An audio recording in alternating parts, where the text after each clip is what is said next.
আসসালামু আলাইকুম। নতুন আরও একটি পর্বে আপনাদের সবাইকে স্বাগত। আজকের পর্বে তৈরি করে দেখাবো ঘরে তৈরি নরম তুলতুলে পারফেক্ট পিটা ব্রেডের রেসিপি। খুব সহজে দোকানের মতো করে পিটা ব্রেড বা নান রুটি কীভাবে ঘরে তৈরি করবেন সেই রেসিপিটাই খুব সহজভাবে আপনাদের সামনে প্রেজেন্ট করেছি। আশা করছি আপনাদের সকলের কাছে এই রেসিপিটা ভালো লাগবে। পিটা ব্রেড তৈরির জন্য আজকে আমি ব্রেড ডো ব্যবহার করব, আর এই ব্রেড ডোটা কীভাবে তৈরি করবেন সেটা আমি আগের একটা ভিডিওতে দেখিয়েছি। ডেসক্রিপশন বক্সে আমি লিঙ্কটা দিয়ে দিব, সেখান থেকে আপনারা ভিডিওটা দেখে নিতে পারবেন। আর দেখতেই পাচ্ছেন ব্রেড ডোটা এই পর্যায়ে অনেকটা নরম, তুলতুলে বা আঠালো মনে হচ্ছে। আর এই ব্রেড ডোটা যতটা পারফেক্টভাবে আপনারা তৈরি করতে পারবেন, পিটা ব্রেডগুলো তৈরি করার পর ততটা নরম আর তুলতুলে হবে। এবার এই ব্রেড ডোটার থেকে আমি লেচি কেটে নিব।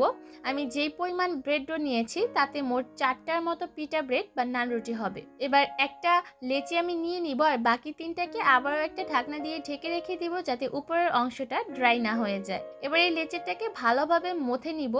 মথে হাতের মধ্যে নিয়ে এভাবে করে গোল একটা বলের মতো তৈরি করে নিতে হবে। দেখবেন কোনো জায়গায় যাতে এবড়ো থেবড়ো না থাকে, তাহলে কিন্তু এই পিটা ব্রেডগুলো ফুলবে না। এবার কাউন্টার টেবিলের উপর সামান্য একটু ময়দা ছড়িয়ে দিয়ে রুটিটাকে বেলে নিতে হবে। আর রুটি বেলা নিয়ে আমার কিছুই বলার নেই, কারণ আমরা রুটি সবাই বেলে নিতে পারি। এবার উল্টে পাল্টে এই রুটিটাকে বেলে নিতে হবে।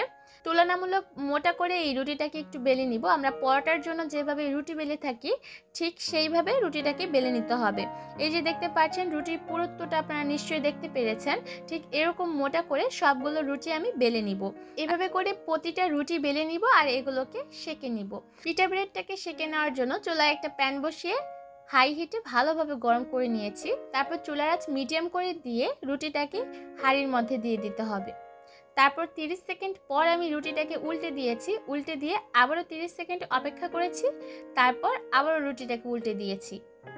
এভাবে করে উল্টে পাল্টে আপনি যদি এই পিঠা ব্রেডটাকে সেঁকে নেন, তাহলে দেখবেন এটা কিন্তু খুব ভালোভাবে ফুলে উঠবে।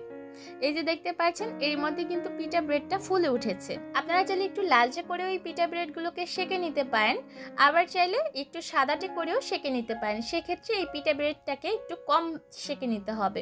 যদি শর্মার জন্য পিঠা ব্রেড তৈরি করেন সেক্ষেত্রে কিন্তু এই পিঠা ব্রেডটাকে একটু কম সেঁকে নিতে হবে, মানে একটু সাদাটে করে সেঁকে নিতে হবে।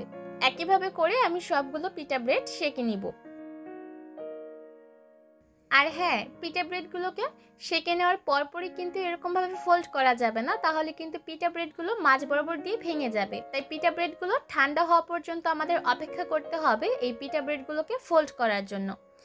এবার একটা পিঠা ব্রেড আপনাদের ছিঁড়ে দেখাই এর ভিতরের অংশটা কেমন হয়েছে। এই যে দেখতে পাচ্ছেন ভিতরের অংশটা একদম পারফেক্টভাবে স্পঞ্জি হয়েছে আর অনেকটা সফট হয়েছে। আপনারা কিন্তু এই পিঠা ব্রেডগুলো শর্মা তৈরির কাজেও ব্যবহার করতে পারেন, আবার চাইলে এমনিতেও এই পিঠা ব্রেডগুলোকে চিকেনের সাথে সার্ভ করতে পারেন। আশা করছি সহজেই পিঠা ব্রেডের রেসিপি আপনাদের কাছে ভালো লেগেছে। আজকের মতো এখানে বিদায় নিচ্ছি। ভালো থাকবেন সবাই। আল্লাহ হাফেজ।